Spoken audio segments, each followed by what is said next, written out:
ইরানের ভূগর্ভস্থ ক্ষেপণাস্ত্র ঘাঁটি এবং অত্যন্ত সুরক্ষিত সামরিক স্থাপনাগুলো নিয়ে মার্কিন গোয়েন্দা সংস্থাগুলো যে প্রাথমিক ক্ষয়ক্ষতির হিসাব দিয়েছিল তা এখন চরমভাবে ভুল বলে প্রমাণিত হচ্ছে।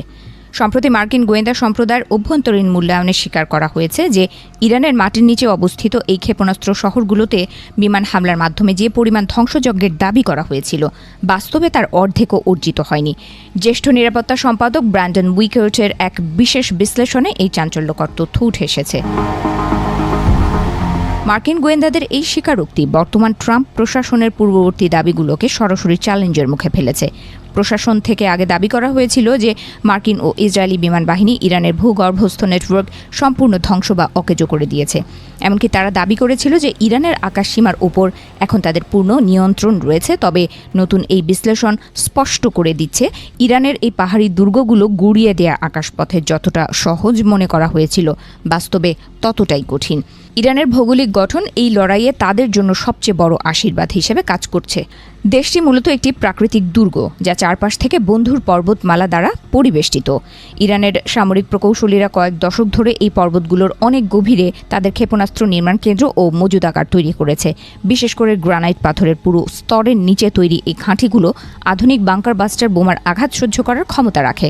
ফলে মাটির গভীরে থাকা এই লক্ষ্যবস্তুগুলোতে কার্যকর আঘাত হানা হলে অবিশ্বাস্য নিখুঁত নিশানার প্রয়োজন হয়।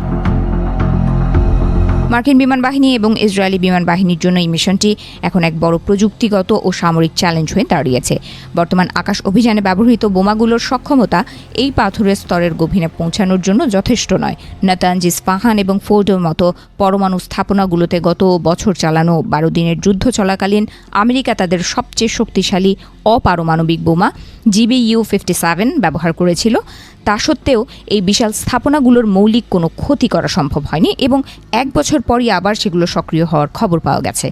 সবচেয়ে আশঙ্কার বিষয় হলো আমেরিকার কাছে এই ধরনের বিশেষায়িত বাংকার বাস্টার বোমার মজুদ এখন ফুরিয়ে আসার পথে। বোয়িংয়ের তৈরি 30,000 পাউন্ড ওজনের এই বোমাগুলো তৈরি করা যেমন ব্যয়বহুল তেমনি সময় সাপেক্ষ। বর্তমানে মার্কিন অস্ত্রাগারে খুব সামান্য পরিমাণে এই বোমা অবশিষ্ট রয়েছে বলে ধারণা করা হচ্ছে। এই ঘাটতি পূরণের জন্য পেন্টাগন নতুন করে ক্রয়াদেশ দিলেও প্রতিরক্ষা শিল্প খাতের মন্থর গতির কারণে 2030 সালের আগে পর্যন্ত পর্যাপ্ত মজুদ গড়ে তোলা প্রায় অসম্ভব বলে মনে করা হচ্ছে। মজুদ সংকটের কারণে মার্কিন ও ইসরায়েলি বিমান বাহিনী এখন বাধ্য হয়ে 2,000 পাউন্ড ওজনের ছোট বোমাগুলো ব্যবহার করছে। এই বোমাগুলো দিয়ে ভূগর্ভস্থ টানেলের প্রবেশপথ বা ওপরের কিছু অংশ ক্ষতিগ্রস্ত করা সম্ভব হলেও মূল স্থাপনার তেমন কোনো ক্ষতি হচ্ছে না। সামরিক বিশ্লেষকরা এই হামলাগুলোকে সুই ফোটানোর মতো সামান্য আঘাত হিসেবে বর্ণনা করেছেন। ইরানের বিস্তৃত ও আন্তঃসংযুক্ত টানেল ব্যবস্থার গভীরে থাকা মূল অপারেশনাল সেন্টারে এর কোনো প্রভাবই পড়ছে না। ইরানি বাহিনী এই হামলার প্রভাব মোকাবেলায় আগে থেকেই প্রস্তুতি নিয়ে রেখেছে। প্রতিটি গুরুত্বপূর্ণ স্থাপনার আশেপাশে তারা শক্তিশালী খনন ও মেরামত সরঞ্জাম মোতায়েন করে রেখেছে যাতে হামলার পরপরই তারা ধ্বংসপ্রাপ্ত প্রবেশপথগুলো পুনরায় চালু করতে পারে। ফলে মার্কিন ও ইসরায়েলি হামলার কয়েক ঘন্টার মধ্যেই তারা পুনরায় তাদের ড্রোন ও ক্ষেপণাস্ত্র কার্যক্রম সচল করতে সক্ষম হচ্ছে। এতে প্রমাণিত হচ্ছে যে ইরানের যুদ্ধ সক্ষমতা খর্ব করার যে লক্ষ্য নিয়ে বিমান হামলা চালানো হয়েছিল তা কার্যত ব্যর্থ হয়েছে।